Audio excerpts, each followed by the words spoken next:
네, 우리 말씀의 제목 같이 한번 읽어보겠습니다. 가화만사성, 가정, 교회, 나라.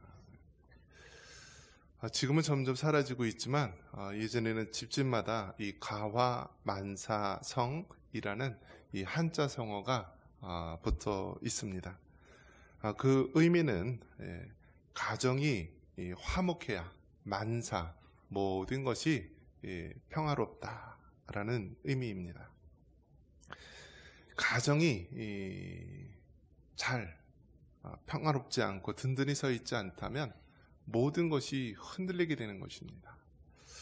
그런 면에서 여러분, 우리가 옛 선조들이 이 가화만사성이라고 한 의미를 기억하고 이 가족의 의미를 우리가 이 추석 명절을 보내고 있는데요.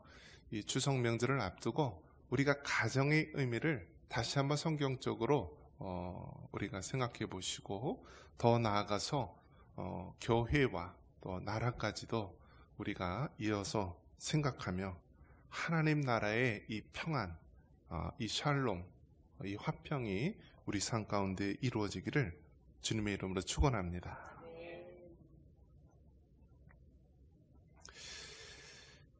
이 가정, 또 교회, 이것은 하나님이 창조하신 지도입니다. 창세기 1장서부터 태초에 하나님이 천지를 창조하시니라 하면서 하나님이 창조를 하십니다. 그리고 여섯째 날 바로 사람을 창조하시는데요. 맨 처음에 아담을 먼저 창조하셨고 또 아담이 홀로 독거하는 것이 좋지 않기에 바로 그의 돕는 배필로서 하와를 만들게 됩니다. 그래서 하나님이 창조 질서 속에서 본다면은 아담과 하와를 만든 이 모습, 그리고 그 중간에 우리 하나님이 주례자가 되시고 또 아버지가 되시는 모습, 이것을 보면서 최초의 가정을 세우신 분, 가정이라는 제도를 창조하신 분이 하나님이다라는 것을 우리가 깨달을 수 있습니다. 더 나아가서 이스라엘 백성이 광야 생활을 했던 것을 광야 교회라 하고요. 또 신약 시대에 와서는 오순절날 성령이 임하면서 우리가 초대교회의 역사가 시작이 됩니다. 그래서 하나님께서는 여전히 교회를 통하여 복음이 증거되게 하시고 교회를 통하여 주의 일을 행하십니다. 아무리 굴지의 대기업 회사들이 있다 할지라도 하나님은 교회를 통하여 일하십니다. 자, 그래서 하나님이 창조하신 제도는 가정과 교회가 있는데요. 더 나아가서 우리가 나라, 국가도 생각해 볼 수 있는 것입니다. 구약에 보면은 이스라엘 민족이 그 되어지는 과정을 보면은 하나님께서 아브라함을 택하셨을 때 바로 족장 시대라고 합니다. 그러니까 소규모죠. 족장 시대. 아브라함이 이삭을 낳고 이삭이 야곱을 낳고 야곱의 12아들이 이스라엘의 12지파를 이루는데요.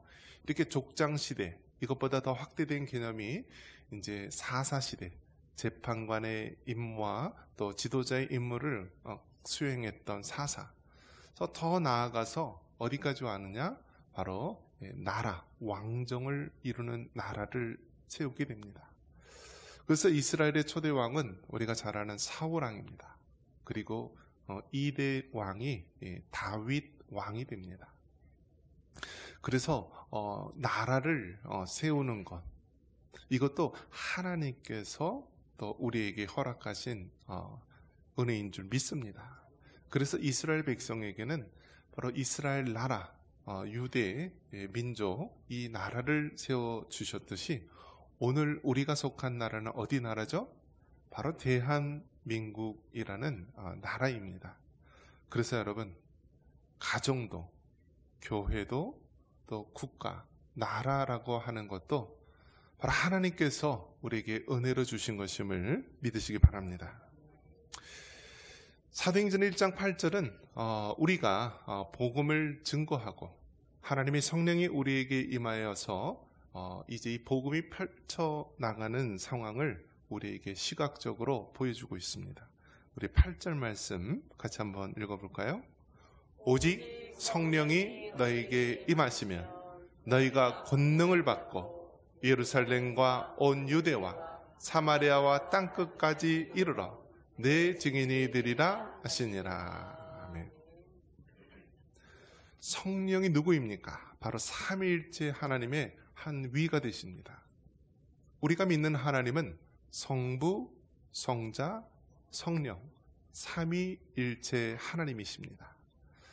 성부 하나님은 구원을 계획하셨고 성자 예수님은 2000년 전 이 땅에 오셔서 십자가로 구원을 이루어 놓으셨고 성령 하나님은 각 사람에게 또 교회 공동체에게 구원을 이루며 하나님의 일을 행하시도록 한 것입니다. 그래서 여러분, 우리 기독교가 말하는 하나님, 삼위일체 하나님은 바로 다른 종교의 신하고 다른 것입니다. 이슬람교의 알라신, 또 불교의 부처, 힌두교의 신, 여러 많은 신, 세상에 종교가 있지만 그러한 신은 거짓이요 가짜이고 오직 우리가 믿는 하나님, 삼위일체 하나님만이 참된 신임을 믿습니다. 그 하나님의 성령이 이 땅에 오순절날 임하면서요, 바로 이 땅에 교회가 세워지게 되고 하나님의 일들을 이뤄나가게 되는 것입니다. 자, 그래서 오직 성령이 너희에게 임하시면 너희가 권능을 받고, 성령의 권능을 받고, 처음에 나오는 곳이 어디죠? 예루살렘입니다. 따라해 볼까요? 예루살렘. 예루살렘은 그 하나의 수도입니다.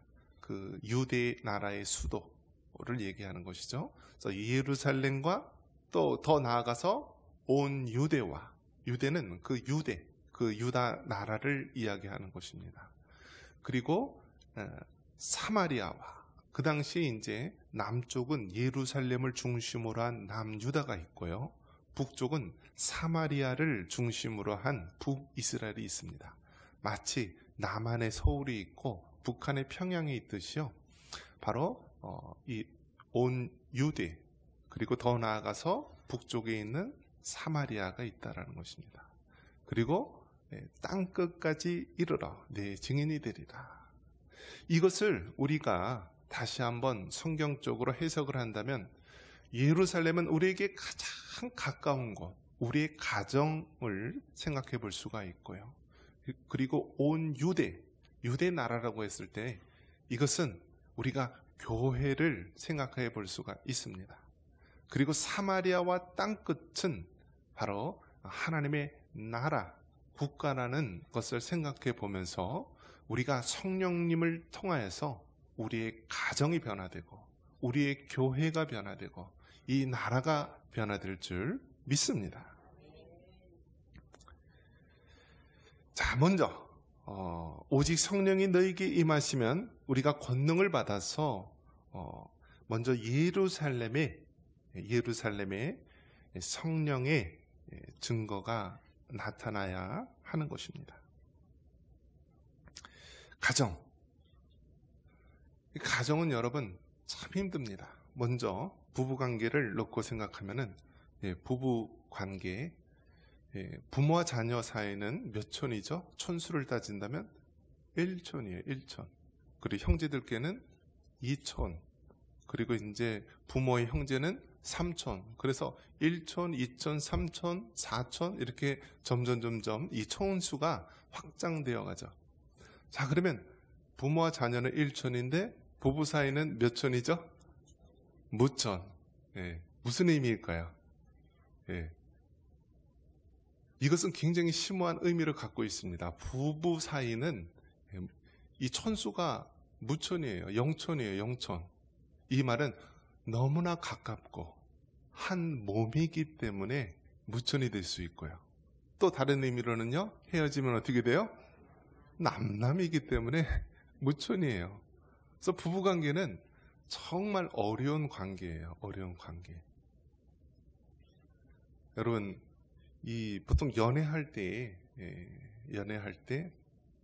보통 몇 년 연애해서 결혼하나요? 뭐 사람마다 다르지만 보통 한 2, 3년 연애하죠. 예.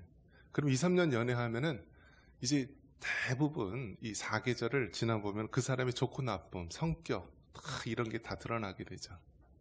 그래서 연애할 때도 그 한 사람을 연애하는 것이요, 쉽지가 않습니다. 그런데 10년, 20년, 뭐 때로는 50년 동안 같이 산다고 생각해 보세요. 그게 사람의 힘으로 돼요? 여러분 안 살아보셨어요? 이게 부부가 산다는 것 자체가요, 굉장한 것 아닙니까, 여러분? 예, 처음에 사랑으로 살았다가 예, 막 이제 사랑이 우정으로 됐다가 나중에 의리로 살다가 막 그러잖아요. 가정이라는 것, 이 부부관계만 하더라도요, 심오한 거예요. 심오한 것. 그래서 부부관계 속에서도 하나님의 은혜가 있지 않고서는 우리가 유지할 수가 없다라는 거예요.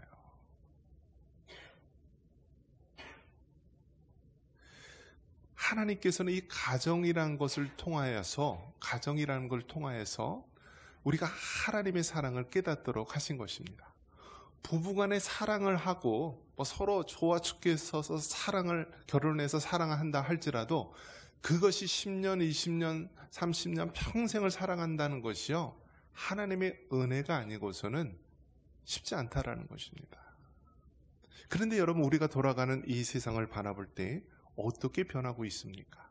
사랑이라는 말을 이제 혼잡스럽게 만드는 것입니다.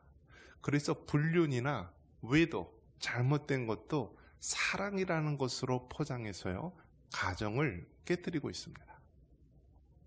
여러분, 가정의 기본이 어디인지 아십니까? 부모 자녀 관계도 아니고 형제들 관계도 아니고 가정의 중심은 부부인 줄 믿으시기 바랍니다. 그래서 여러분, 가정이 잘 되기 위해서는요, 부부 관계가 좋아야 된다라는 거예요. 이 부부 관계가 흔들리고 깨트리면은요, 부모 자녀 관계, 형제들 관계, 모든 관계가 깨어지는 것입니다. 그렇기 때문에 여러분, 가정의 중심은 누구라고요? 부부라니까요. 부부. 한번 따라해 보겠습니다. 가정의 중심은 부부이다. 그래서 여러분, 부부 관계가 깨어지는데 뭐 부모님이나 다른 형제들이나 그런 것은 그 다음 문제다라는 거예요. 부부 관계를 최대한 우리가 건강하게 유지할 수 있도록 해야만 부모님과 자녀의 관계도 바르게 이루어질 수 있고요, 형제들 간의 이 관계도 잘 이루어지는 것입니다. 그런 면에서 여러분, 부부 관계가 성경이 말하고 있는 건강하고 또 사랑으로 하나 될 수 있는 관계가 되기를 주님의 이름으로 축원합니다. 가정이 잘 돼야 되는데 이 가정이 잘 되기 위해서는 부부 관계가 건강해야 된다라는 사실입니다. 그런데 오늘날 이 세상이 어떻게 변하느냐면, 뭐든지 여러분, 이 세상이 돌아가는 것과 이 성경이 말하고 있는 것은 늘 반대되고 대치되는 것이 많이 있습니다. 세상에서는 가정을 깨트리고 하는 시도가 많이 일어납니다. 그것이 대표적인 것이 무엇이냐면 동성애입니다. 동성애. 바로 이제는 이제 성차별이라는 말을 쓰는데요, 우리가 성경적으로 본다면은 양성평등을 우리가 주장해야 됩니다. 성평등은 무슨 의미냐면 남성과 여성 이외에 제3의 모든 성들을 받아들이는 거예요. 그런데 성경에서 말하는 성은요, 남자와 여자, 양성만 있다고 주장을 하는 것입니다. 여러분, 만약에 남성과 여성 이외에 제3의 성이 있다라고 한다면 얼마나 사회가 혼돈스럽겠습니까? 지금 이 사회, 이 전체 돌아가는 것들이요, 정말 이 사회가 미쳐 돌아가고 있는 것입니다. 특히 이 동성애를 주장하는 그 사람들의 성향을 보면은 좌파 성향을 가진 사람, 또 어떤 시민 운동을 하는 그런 사람들이 많이 주장을 하는데요, 특히 이제 정권이 바뀔 때마다 그런 성향이 있습니다. 우파는 대대로 지금까지 지켜왔던 전통이나 그 가치들을 중요시해서 지키려고 하는 것을 우파라고 하고요, 좌파라고 하는 것은 또 새롭게 급진적으로 바뀌는 것을 추구하는, 그거는 사상을 좌파라고 합니다. 그런데 여기서 극이 붙으면은요, 폭력이 동반된 거예요. 그래서 극우면은요, 폭력이 동반된 것. 그리고 좌는요, 극좌라고 한다면 폭력이 동반된 것을 극우, 극좌라고 합니다. 그러면 기독교는 무엇인가? 성경의 가치관은 무엇인가? 바로 성경 말씀대로 지키는 것이 바로 우리가 그리스도인이 살아가야 될 부분인데요. 지금 이 세상이 성경적인 창조 질서를 파괴하는 일들이 많이 일어나고 있다는 것입니다. 캐나다 같은 경우에도 이제 좌파 정권이 들어오면서요, 많은 것이 변했는데, 비행기를 탈 때 가족 관계를 적는 부분이 있는데, 부모를요, father, mother 이렇게 부르지 않고요, parents 1, parents 2 이렇게 바뀌었다라고 합니다. 그러니까 아버지, 어머니라는 말 자체가요, 성차별적인 언어이기 때문에 사용하지 말고 부모 1, 부모 2라고 하라는 것입니다. 지금 세상에 여러분 그렇게 돌아가고 있어요. 미국이라든지 유럽에 있는 많은 곳에서는요, 교단에서 동성애를 받아들이냐 받아들이지 않느냐, 이것이 이제 어디까지 갔냐면, 이제 목사님들도요, 남자 목사님, 여자 사모님이 아니라 남자 목사님, 남자 사모도 생길 수 있다라는 거예요. 여자 목사님, 여자 사모가 될 수 있다라는 거예요. 이것을 반대하면은 쫓겨나는 거예요. 이제 같은 이 동기 목사님이나 주변에 있는 목사님들 얘기 들어보면, 스웨덴에서 목회를 하고 있는데, 그 자기가 속한 그 스웨덴 나라의 교파가 동성애를 받아들인 거예요. 그래서 그 목사님한테 물어봅니다. 동성애를 지지하지 않느냐? 지지하지 않으면 그만둬라. 우리가 속한 교단은 동성애를 지지하기 때문에. 그래서 10년 넘게 목회했던 거 그만두고 한국으로 왔어요. 지금 세상이 그렇게 돌아가는 것입니다. 아직까지 우리나라는 이것을 지키고 있어서 그래도 성경적인 가치를 지키고 있는 아시아의 정말 유일하게 남은 나라들 중에 하나가 되었는데요, 우리나라도 장담할 수 없다라는 거예요. 10년, 20년 동안 그래도 교회를 중심으로 정말 이 가치를 지키고 있는데, 정말 이 다음 세월이 흐르면은 이것을 지킬 수 있느냐라는 것도 우리는 장담할 수 없다라는 사실입니다. 다 이 모든 시도가 무엇에서 비롯된 것인가요? 가정을 파괴하려고 하는 세속의 흐름 속에서 이루어지는 것입니다. 여러분, 세상 모든 것들이 변한다 할지라도 하나님의 말씀은 영원토록 변하지 않음을 믿습니다. 세상이 어떠하다 할지라도 우리 예수님 믿는 그리스도인들은요, 성경의 가치대로, 성경의 말씀대로 살아가고, 남성과 여성이 있다라고 하면 남성과 여성이 있음을 믿으면 돼요. 이건 왜 무슨 또 제3의 성이 있는지, 내가 남성 같은 여성인지 여성 같은 남성인지 그런 거 고민할 필요가 없다라는 사실입니다. 하나님께서 우리에게 태생적으로 주신 성, 그것을 주신 것을 믿고 살아가면 되는 것입니다. 이것이 바로 보수의 가치이고요, 또 성경적인 창조 질서인 것입니다. 창세기 1장 28절에 하나님이 우리에게 주신 창조 명령이 있습니다. 무슨 명령이요?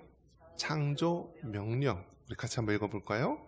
하나님이 그들에게 복을 주시며 하나님이 그들에게 이르시되 생육하고 번성하여 땅에 충만하라. 땅을 정복하라. 바다의 물고기와 하늘의 새와 땅에 움직이는 모든 생물을 다스리라 하시니라. 아멘.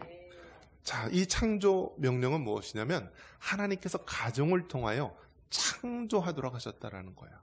생육하고 번성하여 땅에 충만하라. 땅을 다스리라. 그렇기 때문에 여러분, 이 창조 명령은요, 다른 데서 할 수가 없어요. 가정에서만 하는 거예요.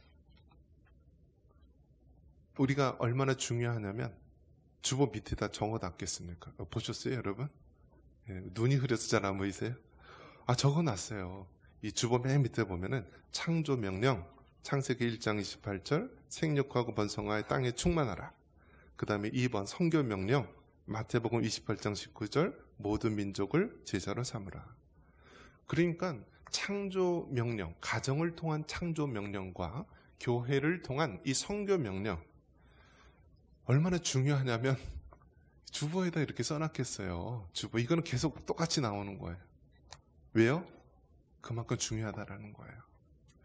그런데 여러분, 우리 민족이 5,000년의 역사를 가지고 있고요. 중국에 1,000년 동안 지배를 받아왔고, 몽고에는 100년 동안 제주도까지 뺏겨서 제주도가 이 몽고의 말을 키우는 장소로까지 되지 않았습니까? 일본에는 35년 동안 식민지 백성으로 살아왔습니다. 얼마나 이 민족이, 여러분 정말 그 명맥을 유지하는 것이 어려워요. 지금 중국을 중심으로 한 모든 나라들은요, 다 중국에 다 예속돼 있지 않습니까? 신장, 위구르, 또 그 주변에 있는 모든 나라들, 남쪽에 있는 모든 나라들이 다 중국에 포함이 됐는데, 우리나라만은, 이 대한민국이라는 나라만은 어떻게 그 명맥을 유지할 수 있었을까? 우리나라가 정말 피 터지게 싸우고요, 이 나라를 지키기 위해서 많은 수고를 했다라는 거예요. 나라가 위기에 처했을 때 정말 자기 생명 다 바쳐서 우리나라를 지켰던 거예요. 이 나라를 지키기 위해서 얼마나 많은 사람들이 희생하고 피와 눈물로 지킨 땅입니까? 그런데 지금 우리나라가 세계 5대 군사대국이다, 세계 10위 경제대국이다 라고 하는데요, 우리나라를 향한 이 세계 석학들의 판단은 무엇이냐면, 우리나라는 가만 놔둬도 어떻게 된다? 멸망한다. 왜요? 초고령 저출산 사회 속에서요, 이제는 자녀들을 낳지 않기 때문에 가만히 놔둬도 멸망한다라는 거예요. 인구가 유지가 되려면요, 출산율이 2.1%가 돼야 된다라는 거예요. 남자와 여자가 만나서 출산율이 2.1%가 돼야지 나라의 인구수가 유지되는데요, 우리나라는 0.75%라고 합니다. 0.75%. 지금으로부터 한 35년 지나면 2060년이 되면은요, 우리나라 인구가 절반으로 줄어든대요. 지금 5,100만 명 그렇게 하는데요, 2060년이 되면은 2,600만 명, 절반으로 줄어드는 것입니다. 지금 현재 여러분 65세 이상 인구가 몇 프로인지 아십니까? 20%라는 거예요. 20%. 20%면 5명, 그러니까 몇 프로인가요? 20%면 5명 중에 1명이 65세 이상 된 노인이라는 거예요. 그러면 2060년도가 되면 어떻게 될까요? 거의 대부분 노인이라는 거예요. 우리나라가 소망이 없게 되는 거예요. 외적이 침입해서 망하고, 전쟁을 통해서 망하고, 전염병을 통해서 망하는 것이 아니라, 왜 망해요? 하나님의 말씀대로 가정을 지키지 못하고 창조 명령을 행하지 않기 때문에 가만히 놔둬도 망하게 되는 나라로 전락한 것입니다. 정말 지금 이 땅에 살고 있는 모든 사람들은요, 하나님 앞에, 또 우리 조상들 앞에 통곡할 일입니다. 우리 조상들이 그렇게 피눈물로 지킨 나라를요, 이제는 자기 극단적 개인주의와 이기주의 속에서 자녀를 낳지 않고 자기만 사랑하고 애완견, 애완묘가 자식인 것처럼 생각하다가 결국 이 나라 민족이 가만히 놔둬도 멸망하는 상황에 놓이게 된 것입니다. 그런 면에서 여러분, 가정을 지키는 것, 가와 만사성, 그 중에서도 우리가 이 자녀를 생육하고 번성하여 땅에 충만한 것이 하나님의 창조의 명령임을 믿고 그 말씀대로 순종하기 있기를 축원합니다. 그 다음에 우리가 지켜야 될 것은 바로 교회라는 것입니다. 우리 8절 말씀 다시 한번 읽겠습니다. 오직 성령이 너희에게 임하시면 너희가 권능을 받고 예루살렘과 온 유대와 사마리아와 땅끝까지 이르러 내 증인이 되리라 하시니라. 아멘. 하나님의 성령이 우리에게 임하시게 되면은 예루살렘, 그 다음에 더 나아가서 유대 땅이 변하게 됩니다. 예루살렘을 우리 가정이라고 한다면 우리가 유대는 우리 교회를 떠올릴 수가 있습니다. 여러분, 이스라엘 민족, 유대인들이 믿는 종교를 뭐라고 부르죠? 유대교라고 불러요. 유대교. 그래서 그 유대교는요, 기독교는 아니에요. 왜 아니냐? 기독교는 삼위일체 하나님을 믿어야만 기독교인데, 유대인들은 삼위일체 하나님을 믿지 않고 바로 구약에 나오는 여호와 하나님만을 믿기 때문입니다. 그래서 유대인들이 믿는 그 종교를 유대교라 하고요, 그들은 아직도 메시아를 기다리고 있는 사람들입니다.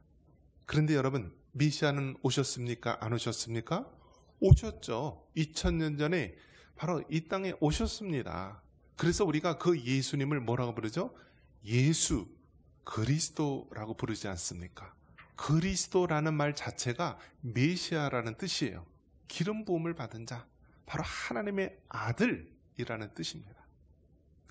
그렇기 때문에 여러분, 우리의 교회, 이 땅에 있는 교회를 우리가 정말 성경적으로 지켜나가고 세워야 될 줄 믿습니다. 교회의 머리는 누구시죠? 예수님이십니다. 교회의 주인은 누구시죠? 하나님이십니다. 그래서 여러분, 정말 시골에 있는 조그마한 교회라 할지라도 우리가 무시하거나 함부로 대하면 안 된다는 사실입니다. 왜요? 그 교회의 머리가 예수님이에요. 지붕에 물이 새고 형편없는 그런 교회라 할지라도 그 교회의 머리는 예수님이 되고 주인은 하나님이시기 때문에 그 교회를 우리가 함부로 대할 수 없다는 것입니다. 그런데 지금 어떻습니까? 지금 교회를 너무 함부로 대하는 시대가 된 것입니다.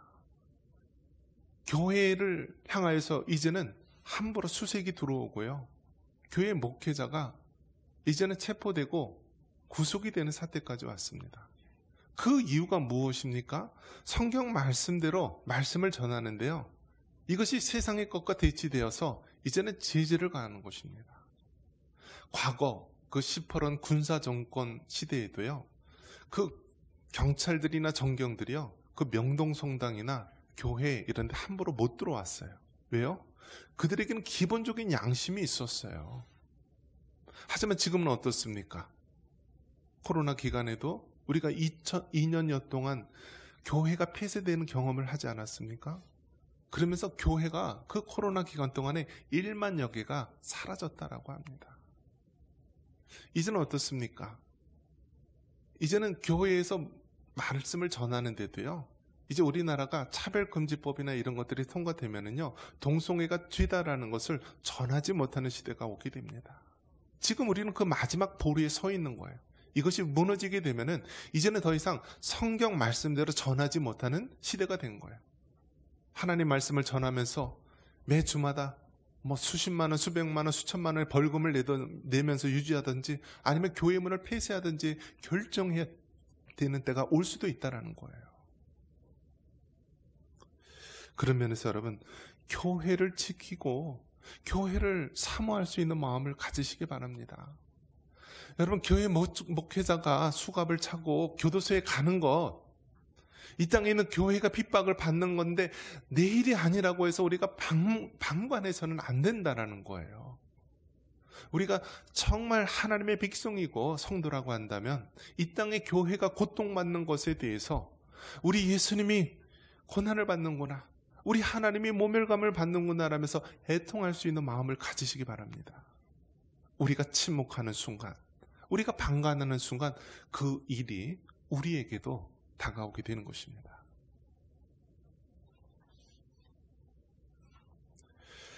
하나님께서는 교회를 통하여 모든 열방의 복음을 전하도록 하십니다.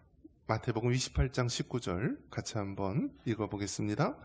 그러므로 너희는 가서 모든 민족을 제자로 삼아 아버지와 아들과 성령의 이름으로 세례를 베풀고. 그래서 여러분, 선교사를 가장 많이 보내는 나라가 미국입니다. 이제 부동의 1위죠.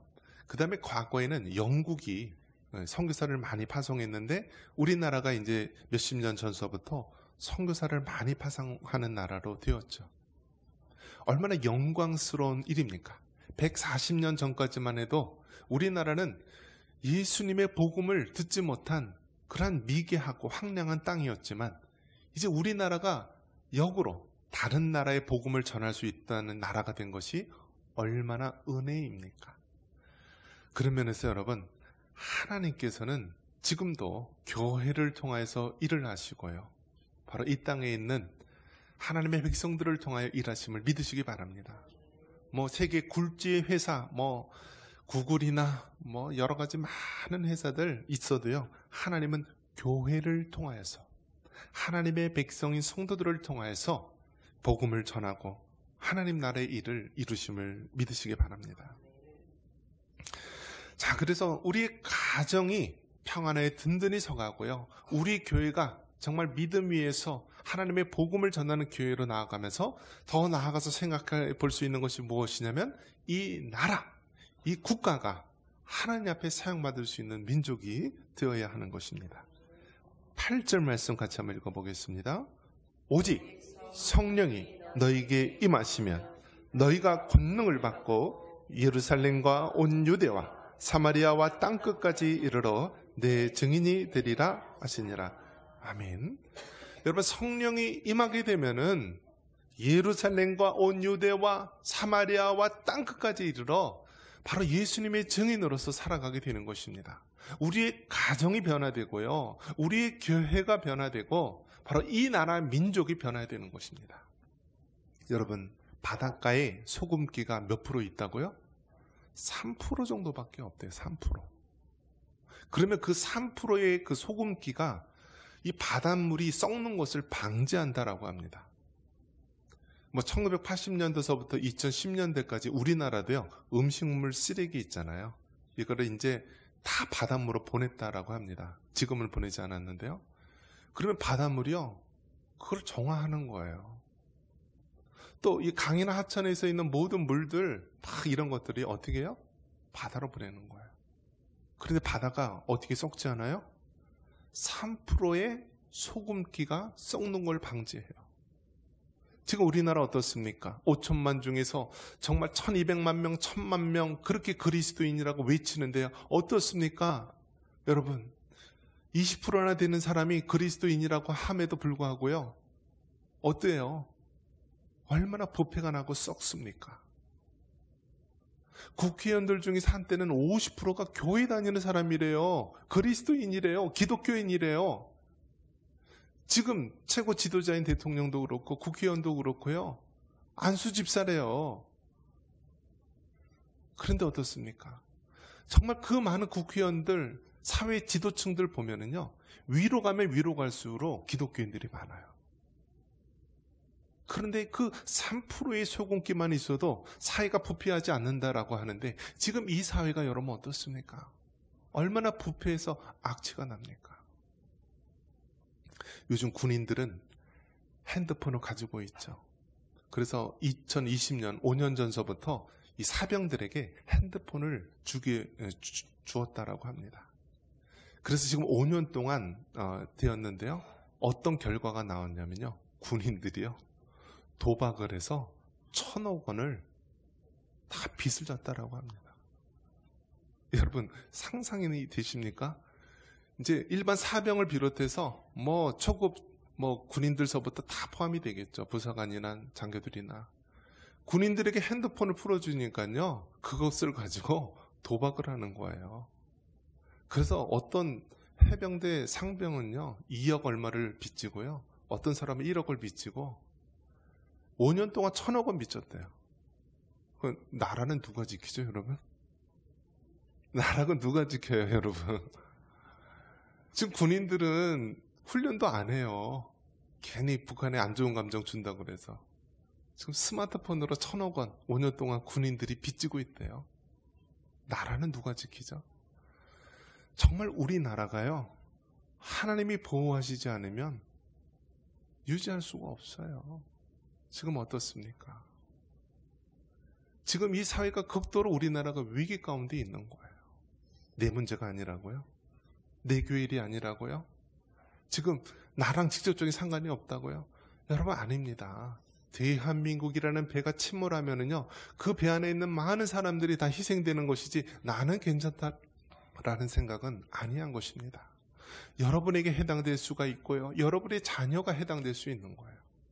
지금 군대뿐만이 아니라 모든 분야에서 다 마찬가지입니다.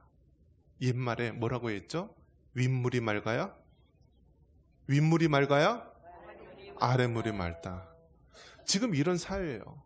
사회 지식인서부터 위에서부터 물이 흐리니까요. 아래까지 다 지금 썩었습니다. 악취가 납니다. 전 세계에서 전쟁이 끝나지 않은 유일한 나라가 이 한반도 대한민국인데요. 여러분, 우리나라의 상황이 지금 이런 것입니다. 가만히 놔둬도 인구 소멸로 무너질 수밖에 없고, 군인들은 5년 동안 핸드폰으로 1,000억 원이나 빚지고 있는 나라, 이런 나라가 바로 지금 우리의 현실입니다. 이러할 때 다시 한번 우리가 성경으로 돌아가고 하나님 말씀대로 돌아가야 됩니다. 세상이 미쳐 돌아가든지 썩어지든지 우리 그리스도인은 소금의 맛을 잃지 않고요, 하나님이 우리에게 허락하신 가정을 지키고 교회를 지키고 이 나라 민족을 지킬 수 있기를 바랍니다. 그래서 끝까지 하나님이 보호하사 이 나라 민족을 올바로 지켜서 마지막 때 통일한국가 열방 선교의 사명을 감당할 수 있는 나라 민족 되기를 주님의 이름으로 축원합니다.